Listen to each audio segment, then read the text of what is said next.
Well, my love of the Adam West Batman series overcame my usual dislike of the McFarlane DC Multiverse figure line. Every once in a while, Todd gets me again with one of his 500 monthly Batman releases. So, onto the figure. Let's start with the articulation. The cape is wired. It moves and stays in place satisfactorily. I think the length of the cape is too long compared to the original, though.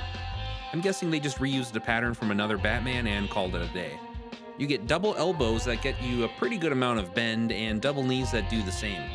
I don't know if I've gotten spoiled from Jada and Mafex figures lately, but the knees feel a bit crunchy in these. They have really deep detents that make it really hard to find and that just kind of feel unpolished to me. The ankles have a lot of forward and back and very aggressive toe joints, but little to no pivot in the ankle. The legs go up to these little soft plastic underpants, which get out of the way pretty well. The utility belt doesn't move a whole lot. I think it's glued down.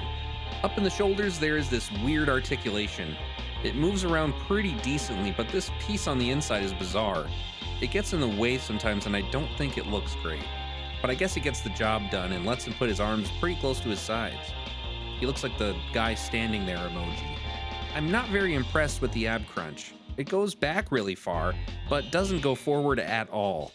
The shape of the lower torso is weirdly uneven and lumpy too. I don't think Adam West was like that in real life, but I haven't inspected him myself. Up in the head, you get a decent amount of movement. You can look up and down and have some tilt. Nothing to write home about. Comes with a bunch of different hands.